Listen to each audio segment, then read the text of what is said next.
Bien le bonjour, c'est Aline Dessine. Oui, c'est moi. Aujourd'hui, on va faire simple. On pourrait faire genre que c'est compliqué, mais non. Forger du muscle, c'est simple. Et j'ai pas dit facile. Va falloir suer du cul.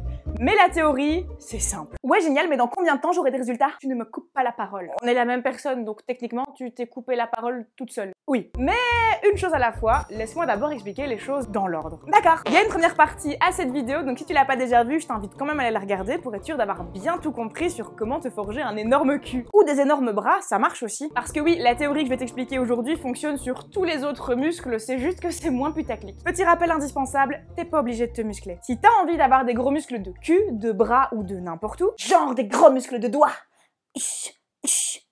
ben ça regarde que toi, et si t'as pas envie, c'est très bien aussi. Tous les types de corps sont beaux, c'est à toi de décider comment forger le tien. Et tant que t'es bien dedans, t'as fait les bons choix. Si t'es bien dans ton corps, alors ne change rien. C'est parfait. Pour forger du muscle, il existe plusieurs formats d'entraînement plus ou moins compliqués. Moi, je vais te parler d'une valeur sûre, d'une valeur simple qui fonctionnerait sur n'importe qui pour faire grossir du muscle. C'est de cette manière que je m'entraîne depuis 5 ans et je suis hyper contente des résultats. Commençons par le début. Combien d'exercices par séance? Entre 4 et 6. Si un jour t'es pressé et que t'as pas le temps, une séance de 3 exercices, ça fera le taf. Juste, si tu veux rentabiliser au max cette séance, même si elle est courte, alors donne ton max sur chaque exercice et privilégie les exercices polyarticulaires comme le hip thrust, le donkey kick ou les fentes. Si c'était moi et que je devais faire une séance de seulement 3 exercices, c'est ces 3-là que je ferais. Mais bon, ça c'est si t'as pas le temps. Si t'as le temps, l'idéal c'est quand même des séances de 4 à 6 exercices. Chapitre 2, mais quels exercices? Il existe plein d'exercices pour muscler le boule et tous les autres muscles, mais comme t'as cliqué pour le boule, on va rester sur ce sujet-là. Mais je t'ai dit qu'aujourd'hui on allait faire simple, donc restons sur les exercices basiques, les incontournables qui ont fait leur preuve.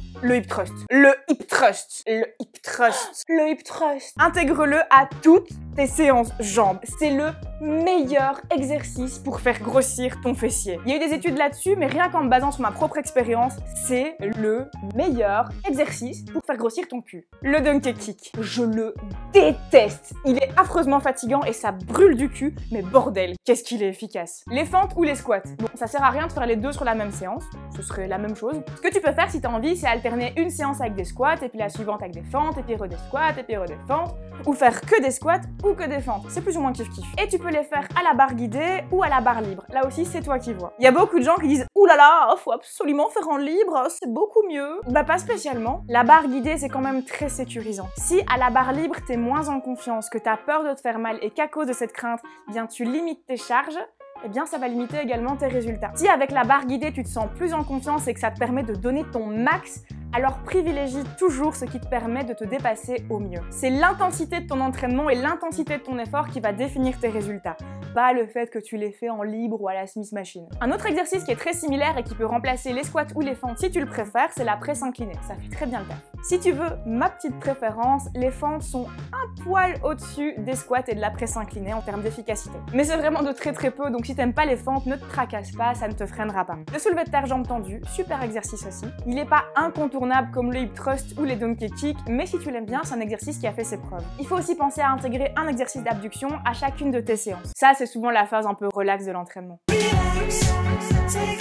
Comme c'est pas un exercice polyarticulaire, ça prend moins d'énergie, mais c'est indispensable si tu veux que ton entraînement fesse soit bien complet. Ton boule, il est composé de plusieurs muscles et il faut en négliger aucun. Pour cet exercice-là, ça dépend un petit peu de ce que tu as à ta disposition parce que toutes les salles ne sont pas équipées de la même manière pour ces machines-là. Donc tu peux le faire sur une machine faite pour, ou alors à la poulie, ou même à l'élastique. Moi qui suis pourtant pas trop fan des exercices à l'élastique, et bien pour ce muscle-là, je valide, ça marche super bien. Si tu connais d'autres exercices, il y a aucun souci pour les intégrer à tes séances. Là, je t'ai fait une liste des basiques pour ceux qui n'auraient aucune idée de quels exercices faire, mais c'est évidemment pas les seuls exercices valables. Je me permettrai juste de chaudement te recommander d'intégrer le hip thrust et le donkey kick à ta routine. Ces deux-là sont vraiment efficaces. Alors sinon, l'ordre dans lequel tu fais tes exercices, ça a aucune importance. Ça, c'est toi qui décides. Franchement, de ce côté-là, fais comme tu le sens, fais comme t'aimes bien. Et ça peut même varier d'une séance à l'autre, on s'en fout complètement. Franchement, fais comme t'aimes bien. Je vais t'expliquer dans une minute combien de répétitions et combien de séries faire, mais juste avant, 3 produits de chez Bulk que je recommande chaleureusement à tous les sportifs pour améliorer leurs résultats. Le malate de citrulline, c'est un très bon complément à prendre avant l'entraînement. Il favorise la prise de muscle, réduit la fatigue et les courbatures, améliore les performances sportives, améliore l'absorption des protéines et il aide même à garder un cœur en bonne santé. Tout ça en un seul complément? Et c'est naturel, sans danger et bon pour la santé?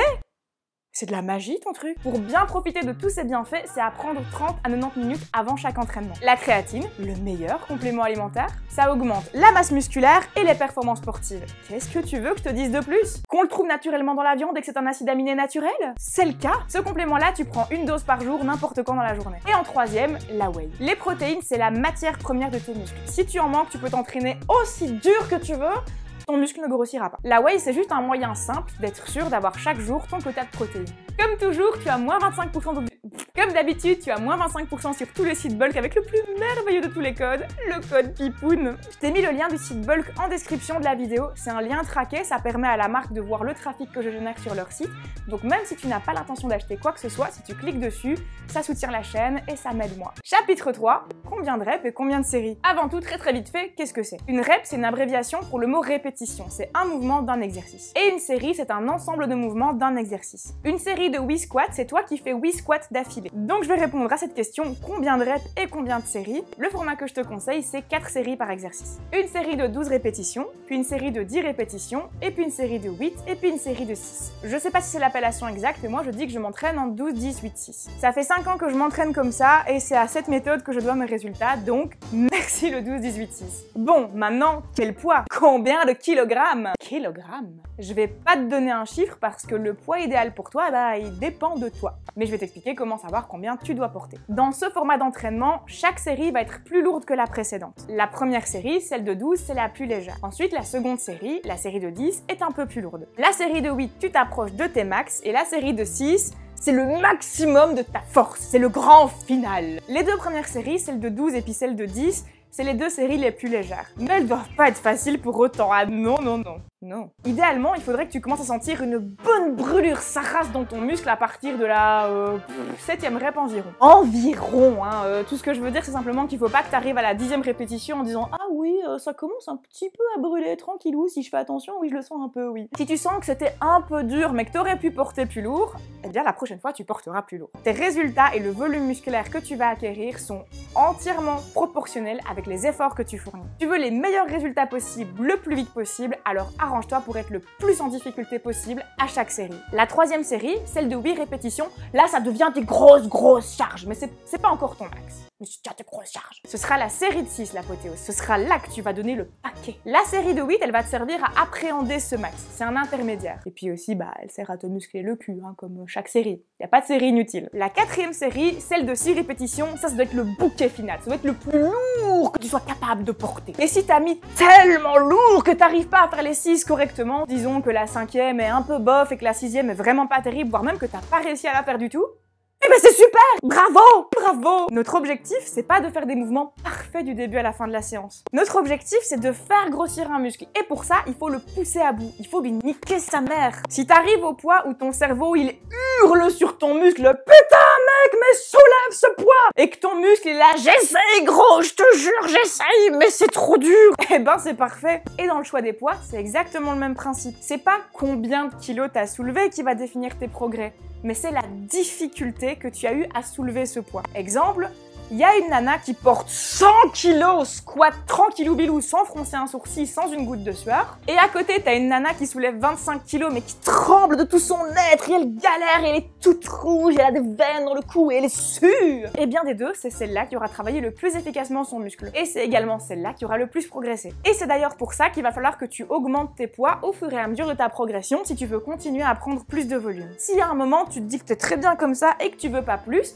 alors reste sur tes charges actuelles pour entretenir le volume que tu as déjà acquis sans en prendre plus. Par contre, si tu veux continuer à te muscler, eh bien, il va falloir continuer à augmenter tes charges petit à petit. Si tu débutes en musculation, tu vas sûrement tâtonner un petit peu avant de trouver les bons poids. C'est normal, ça fait partie du processus. Ces premières séances, tu vas un petit peu tâter où sont les limites de ta force, sont des séances utiles et indispensables. Si au contraire tu ne débutes pas, je t'invite quand même à ta prochaine séance à analyser tes sensations sur chaque série pour être sûr que les charges que tu utilises sont bien les bonnes charges adaptées à ton niveau.